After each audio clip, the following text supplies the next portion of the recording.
great. So that one was cut off. Continuing introverts in Japan and my experience going to the doctor with a cough. Okay, so the cause of the cough has not been addressed. I'm still having this cough. I want to deal with it. So what I'm going to do is go to the other doctor's office, and this time, if he tells me I'm going to give you cough meds, I'm going to tell him, listen, the cough meds is only taking care of this symptom. I need the cough to go away. Could you give me something or do something that will, deal with this issue? I've been coughing for about a week now, more than a week actually. I need this thing addressed. So, are you gonna turn and I'm gonna go over here? So anyway, because I'm just tired of this. And if this doctor says you want to do a COVID test, things that I don't even have that money for, because they do charge. I'm not sure how much they charge, and I'm not sure if that part is covered by the insurance. Are you serious? Are you the line, or are you going to be turned? Is this a turning lane?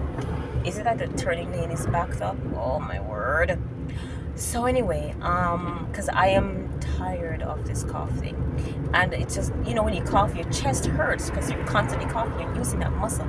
I'm not happy. I sound congested. This is not my voice. I sound a bit nasal, and my job is doing a lot of talking. If I'm talking a lot, then that means I am not resting my voice, my throat, and all of that. Okay, back to being an introvert in Japan. Being an introvert in Japan may be easier it may be easier to live in Japan if you're an introvert. But even introverts do like to socialize a little, right? Don't we? I do, a little. So if you don't have any friends, if it's hard for you to make friends, or... No, by the way, introverts does not mean you're shy. I am by no means shy. I can be social. I do sometimes have dinner parties at my home. We just prefer our own company, or we're more comfortable with our own company, and we don't crave being in a social setting. I'm generalizing here. I can't speak for all introverts, to be honest. There are different levels of introverts. I am an introvert that people sometimes think I'm an extrovert. I remember one of my friends said, "Oh, you're an extrovert." I'm like, "I'm not." "But you always, invite persons to your home and blah, blah, blah." I'm like, "I'm not an extrovert. I'm just doing this because I think it's what we should do, We're encouraged to widen out and to, be friendly and kind to people. And so I do those things. But to be honest, and I love cooking. Because I love cooking, I love sharing that with people. So yeah, that's just me. I'm trying to remember my hairstyle, which hairstyle I have. Okay. So yeah, we do socialize. So if you're an introvert in Japan, and you don't make friends or can't make any friends, yes, it can be lonely. I think even for introverts, because as humans, I think we do need to socialize. It's important. It's just a human thing, a human need. It's just that you may not want to socialize with a lot of people, but having at least a small network of friends, trusted people, is good for your mental state. I know I need that. I like to talk sometimes. So it's good to have people that you can talk with. And I have friends that I interact with online through our texting and social, what do you call it? Social network. Like text and Line and WhatsApp, those things. But it's also nice to have people you can communicate with face to face, in person, because it's important. So I think for introverts, yes, there is a balance is needed. And if you're in Japan and you're not getting that human contact, it can end up being difficult and can drive you more into yourself and almost make you a recluse, which can develop into a mental issue. Like you don't really want to interact. So I remember, to be honest, I remember during the COVID lockdown when we had to be in, I think it may have been like the 2 week mark of, can I go? Oh, can I make it? Yes, I can. The 2 week mark of, hold on, to go between this truck. Boom, I made it. The 2 week mark of being in lockdown. Oh, you're kind of close to me. Make sure you give me some space. And I realized that, because I was tending my garden, I had a balcony garden, and I would go outside, sit on my balcony to get some sun. And I thought, oh my word. For one, I needed the sun. You need sunshine, by the way. It also helps with your mental state. And, okay, do not come too close to me, Mr. Truck. Yeah. And I thought to myself, oh my word, I'm feeling a mental pressure here. I think I need to be around people a little bit. I don't remember what I did. I think I just went shopping. We just went to the supermarket so I could be around people. And I was communicating with my friends online, but we were being very cautious. So yes, being locked in, or keeping yourself locked in from people, like if you could work online and you didn't have to go out, you could order your grocery, it can become a thing for you which is not healthy. So even forcing yourself to go out, because when I was in Jamaica, of course the first 2 weeks I stayed in because I was traveling, and once you enter, people who entered were encouraged to stay in for 2 weeks and report in, and I did that. And after a while, because I was working from home, after a while I had to like go and do something. I would take the bus because I liked that, because you're being around people. I would walk somewhere, and as time went on, I also would just take my work to Starbucks. I'm not a huge fan of Starbucks, but they had the Wi-Fi, and that was a place I could go to do some work and see people. It wasn't necessarily chatting with them, but I was around people. So that filled the need for me to be around other people, not just my family, but other people, to be out and about doing things. And that, of course, helped my mental state. So, and then after, when things got relaxed in Jamaica, I was back to doing volunteer work out in the open with others and all of that. So even as an introvert, it's good for us to, and living in Japan, it's good for us to, force ourselves to go out, even if we're not necessarily chatting with people, but to just be around people. And there may be opportunities to have small conversation with someone. Maybe it could be the person you're, it could be the cashier, or if you go to a bookstore, it could be or our library, it could be talking with somebody, like, oh, which book, da da da, blah blah blah. But it's good to do that.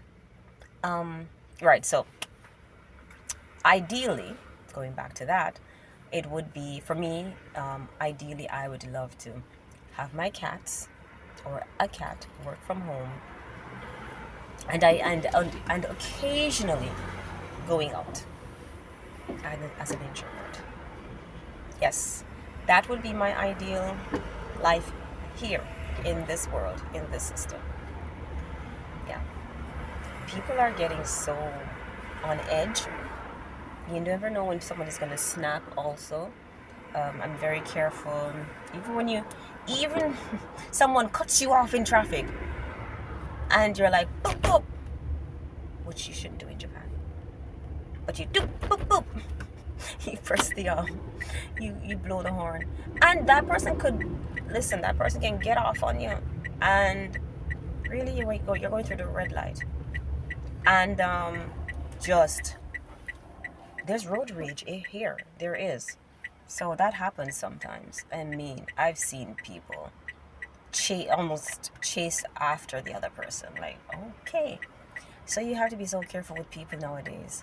You could step on someone's foot and say, I'm sorry. And they still take offense to the fact that you dare to step on their foot and you dare to say, I'm sorry. You don't know what people are going through. You absolutely do not know what people are going through in any society, including Japan. There's so much going on in people's lives. The students there's a lot going on with them, both at school and at home and just in general. Children are under pressure, they're anxious, they're under attack in some cases, and they act out what's going on, their feelings. They act it out in different ways. Some of them become bullies, some of them become drawn into themselves, and then in turn become targets of bullies. There's a lot. Like as a teacher, as an ALT, you see it. As an ALT, you see it, but you can't do much about it because one, there's a cultural difference. Like, how do I communicate with this person? How do I carefully communicate with this person? Because then you want to be careful about how you interact with the kids, because as a foreigner, listen to me, you have to be careful. Don't touch the kids. I don't even try to be alone with the kids. If I'm going to a class and the teacher's not in the classroom, I wait outside. I am not going inside. The teacher is not there in the classroom. I'm standing outside and waiting. The kids are like, oh, come, no, I'll wait. I will wait outside. When the teacher appears, then yeah, I'll go in. Yeah, so as an ALT, as a foreign language teacher, you are not a Japanese. So the way they communicate, the language, there might be the language barrier, the cultural barrier. You have to be very careful about what you're doing, what you're saying, the way you may interact with kids, and you want to give them a hug. I'm not a hugger, by the way. And you want to give them a hug. You cannot, absolutely cannot, and should not do that with the Japanese kids. Do not be hugging Japanese kids. Do not be touching them. Put your hands over their shoulders and patting them. Listen, for one, they may not like it. Two, it may be misinterpreted by an observer. And so you got to be careful. And then, sometimes some of these ALTs might get themselves in trouble because because of their own actions and whatever. Anyway, so you see some things and you want to help the kids. The best thing I've done, or the only thing I've been able to do, is like let them know that I see what's happening, and not in saying I see you're being bullied, but just be a comfort to them. If you can share something that is encouraging for them to find that strength to not give in to whatever is happening to them, to maybe encourage them to talk to somebody, their parents. Sometimes they're not even telling their parents that they're being bullied or something. But I want to be that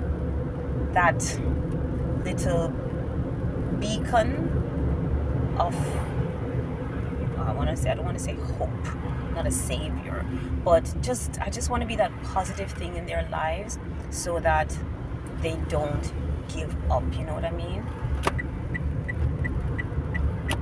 That they don't give up at all, but they just continue to fight, and they know that, hey, somebody sees you, somebody cares. Oh no, are you kidding me? Are you absolutely kidding me? There's traffic backed up. Are you kidding me? Can I go through? What do I do? Should I? I'm sorry, car behind me. I can go. Okay, guys, come on. Give me a second. I didn't want to hold that guy up behind me. Come on, turn. Thank you. Man, traffic is bad today. I probably should have just gone straight. Is that a bird? So sometimes I see things in the road and I have to look to make sure it's not a kitten. Oh, it's a hat. Yeah, like, I am just waiting. Is the cat distribution going to give me a cat? But I can't take one right now because my apartment doesn't allow cats. I'm up to 14 minutes. I'm chatting way too much. What was I talking about? Hold on. Right, the kids. So, as an ALT, or for me as an ALT, my job is I'm not teaching them English. They have a trained Japanese teacher. I'm not a trained teacher. I am an assistant language teacher. I do have some experience teaching English in Japan, so I do have that, what do you call it? Bag of tricks, wealth of knowledge, or whatever you want to call it. Um, but sometimes, depending where you're from, you are more emotionally aware or connected, more emotionally aware of what these kids are going through, and you want to be comforting. And not to say the Japanese teachers aren't, but Japanese are just a different culture in expressing feelings and connecting with people emotionally. If you've lived in Japan, you know what I mean. If you have any experience about Japan knowledge, you may understand what I mean. It's closed, emotionally closed, so people don't express certain emotions compared to, say, like in the West, where we might be more open to expressing anger, sadness, or fear, or anxiety. And even within the Western culture, and I'm saying Western culture, I'm not just talking USA, I'm talking about outside of Asia. Yes, outside of Asia. We might be more prone to express our emotions and connect. But even within that Western thinking, some cultures are still not as open as others. Now, I am very much one who will talk about certain emotional things, like, or mental things, mental health, um, seeking professional help for your mental health and all of that. I do that. It's not a popular view in Jamaica. Yeah, it's not very popular in Jamaica. Not to say it's not there, but it's not a popular view in Jamaica. I think culturally, in certain places, culturally, people don't talk about these things. And if you look at the history of certain groups or certain cultures, you understand why. If you really delve into these things, you'll understand why. I have not done any research. This is me just reading stuff about, mental health. Now I'm switching to something else. You try to help the kids as much as you can. Now I'm switching to the topic a little bit. In mental health, you know what? Let's cut this and make it another topic.